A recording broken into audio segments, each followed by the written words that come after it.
Halo teman-teman semua, jumpa lagi di podcast bersama Ikatan Wajib Pajak Indonesia. Kali ini kita mengundang lagi ahli hukum kita semua, Bapak Alessandro Rey. Halo Pak Rey, apa kabar? Semangat terus hari ini Pak. Baik, Pak Wan, terima kasih. Baik, makasih Pak Rey sudah hadir bersama kita ya. Teman-teman, kita akan share ke teman-teman ini seputar dunia geopolitik dunia ini ya. Jadi sekarang ini kan harga BBM lagi naik nih di seluruh dunia ya.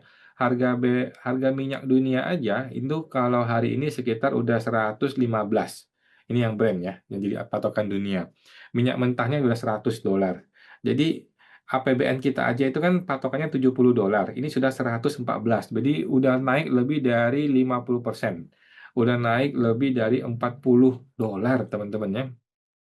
Dan harga di BBM di semua ASEAN ya, itu sudah naik semua. Singapura naik, Malaysia naik, Filipina naik, semua naik.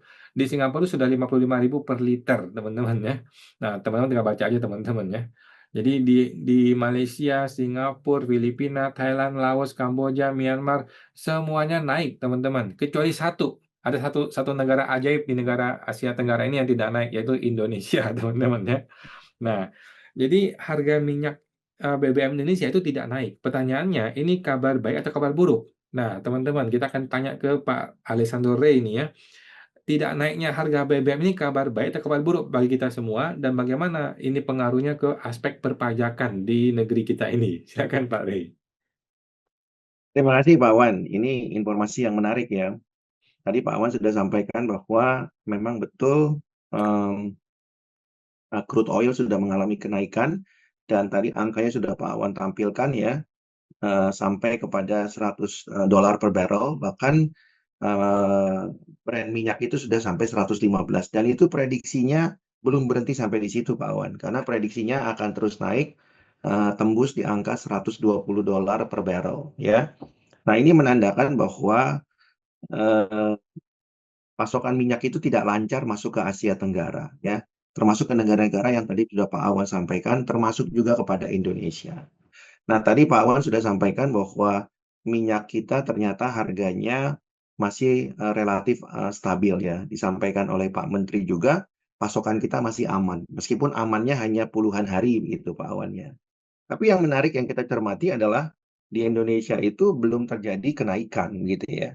Belum terjadi kenaikan, artinya berbeda dengan negara-negara Asia Tenggara yang lainnya. Nah, kalau kita bicara harga minyak tidak naik di Indonesia, tapi di Asia Tenggara itu mengalami kenaikan, maka kan yang menjadi pertanyaan adalah kok bisa nggak naik, Pak Wan ya? Berarti kan ada dong ya yang mensubsidi, ada kemudian yang menahan ya, ada yang menjadi bumper. Ya, tentunya kan ini adalah pemerintah yang menjadi pihak yang menahan ya atau menopang gitu ya. Atau ada subsidi dari pemerintah yang memastikan bahwa tidak terjadi kenaikan begitu. Nah, ketika tidak terjadi kenaikan berarti kan ada kekuatan yang menghambat itu melalui bantuan atau subsidi. Nah, pertanyaannya, tentu itu subsidi yang mana? Pasti kan subsidi dari pemerintah ya melalui APBN. Nah, pertanyaan berikutnya, uang itu didapat dari mana? Tentu uang itu didapat daripada salah satu backbone penghasilan atau pendapatan terbesar di negara kita adalah pajak ya. Karena kan backbone terbesar kita lebih dari 82% adalah dari pajak ya. Terutama pajak yang dipungut oleh pemerintah pusat ya, baik itu PPH maupun PPN, ditambah lagi dengan tambahan dari pajak yang dipungut oleh pemerintah daerah ya, meskipun tidak semuanya bisa digunakan oleh pemerintah pusat. Tapi intinya adalah pajak menjadi backbone untuk bisa memastikan bahwa BBM itu tidak naik. Nah, yang menjadi pertanyaan sekarang adalah berapa lama pajak ini bisa menjadi backbone untuk menahan defisit APBN yang nantinya kemudian terus digunakan untuk menahan kenaikan harga minyak ya. Kita tahu bahwa target tahun lalu saja Pak Awan kita punya pajak tidak tercapai ya. Itu shortfall ya. Tidak tercapai 100% ya. Mungkin kurang dari 90% ya. Nah, jadi kalau itu tidak tercapai tahun lalu, maka diprediksi ketika harga minyak itu harus ditahan dari mulai awal tahun 26, ya, maka mau tidak mau kan sudah tergerus nih anggarannya. Dan itu mau tidak mau harus dipenuhi daripada target penerimaan pajak ya, yang terus diambil setiap waktu ya, termasuk setiap bulan sampai dengan akhir tahun pajak 2026 di bulan Desember ini. Dan itu diambilnya dari pajak ya. Pajak pembayaran di setiap bulan melalui masa maupun setiap tahun melalui SPT tahunan. Nah, sehingga dengan demikian pajak itu mempunyai tanggung jawab atau beban yang sangat berat sekali. Pertanyaan berikutnya, Pak Wan, kalau begitu pajak itu eh, bisa bisa dikumpulkan dari mana? Tentu dari wajib pajak. Nah, oleh karena itu siapa yang mempunyai tanggung jawab terberat? Ya pasti wajib pajak, ya. Wajib pajaklah yang punya beban paling berat untuk bisa memastikan bahwa BBM itu tidak naik karena memang uang wajib pajaklah itu yang digunakan, ya. Nah, oleh karena itu akan ada prediksi Pak Wan bahwa di tahun 2026 ini ya, selain target pemerintah yang mungkin harus dipacu untuk dicapai, tapi juga ada target-target tambahan yang bisa diberikan kepada Fiskus untuk menutupi defisit APBN tadi dalam menopang agar BBM tidak naik ya. Artinya apa?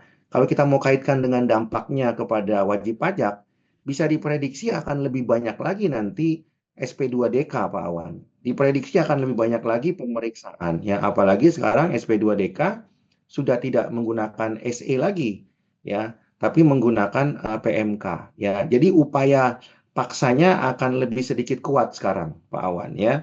Nah, itu menandakan bahwa pemerintah itu membutuhkan penghasilan atau pendapatan dari pajak ya.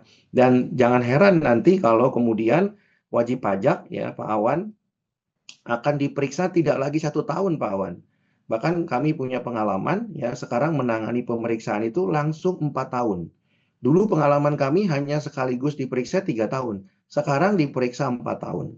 Dan yang lebih menarik Pak Awan, jangan heran bagi wajib pajak, pemeriksaannya tidak lagi melalui SP2DK atau administratif, tapi langsung pemeriksaan bukper. Dan yang lebih menariknya lagi Pak Awan, pemeriksaan bukpernya itu adalah pemeriksaan mundur sudah lewat 5 tahun daluarsa pemeriksaan administratif. Jadi kami punya pengalaman, bahkan sekarang sedang berjalan, pemeriksaan bukpernya adalah tahun 2018. Ya, ini menarik sekali. Kalau kita bicara bukper tentunya belum daluarsa kan. Tapi kalau kita bicara administratif sudah daluarsa. Nah, itu menandakan bahwa pemerintah akan kembali lagi ke masa lalu untuk membuka ya borok masa lalu wajib pajak. Jadi wajib pajak jangan senang dulu Pak Wan ya kalau kemudian 5 tahun itu sudah daluarsa atau lewat ya karena belum lewat 20, maksud saya belum lewat 10 tahun. Ya.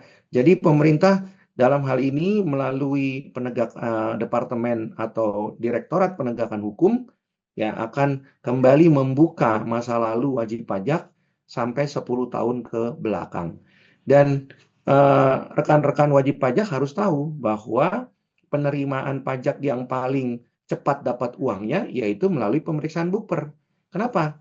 Karena kalau ketika wajib pajak itu tidak mau ditindaklanjuti dengan penyidikan, maka harus mengakui atau mengungkapkan ketidakbenaran dengan sanksi 100%. Jadi itu lebih menguntungkan buat pemerintah. Kalau pemerintah melakukan pemeriksaan administratif, sanksinya paling maksimal ya Pak Awan, dulu bunga 2% per bulan. Tapi sekarang kan sudah turun 1% berdasarkan KMK. Jadi nggak terlalu besar. Tapi kalau misalnya denda bukper kan 100%, itu lebih besar. Ya, apalagi denda penyidikan pajak itu 300%. Nah, jadi selain pemerintah bisa membuka borok masa lalu wajib pajak, penerimaan negara dari pajak juga bertambah signifikan melalui bukper ya dari 100% sampai 300%. Jadi kalau pendapatan tambahan dari bunga yang sekarang kurang lebih 1% kurang itu tidak menarik lagi Pak Awan. Yang menarik sekarang adalah bagaimana mendapatkan tambahan penghasilan dari denda 100 sampai 300%. Ya, jadi jangan heran ke depannya akan lebih banyak lagi ya, akan lebih banyak lagi SP2DK atau SP2 surat pemberitahuan pemeriksaan.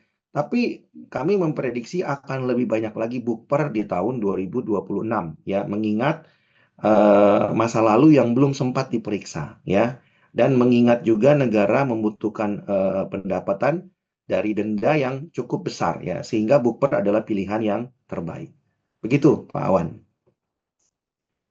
Oke, baik. Terima kasih Pak Ri ya. Mudah-mudahan negara kita ini nggak menjadikan para wajib pajak sebagai binatang yang tinggal diburu satu persatu ya. Pelan-pelan satu-satu dihabisin. Ya nanti berkembang lagi, gendut lagi, dipotong lagi. Eh, tetapi ketika masuk ke publik, ketika masuk ke media, ini oh kita baik-baik saja. Liter harga bensinnya masih bagus, masih tertahan, tidak naik harga bensinnya gitu ya. Padahal di belakang meja terjadi kekacauan, terjadi perampokan di mana-mana. Baik, terima kasih Pak Rey. Mudah-mudahan masyarakat bisa tahu dan pejabat juga bisa melihat video ini ya, supaya mereka bisa lebih memperbaiki diri. Terima kasih Pak Rey. Kita jumpa lagi Pak di podcast berikutnya Pak. Terima kasih Pak. Ya, terima kasih.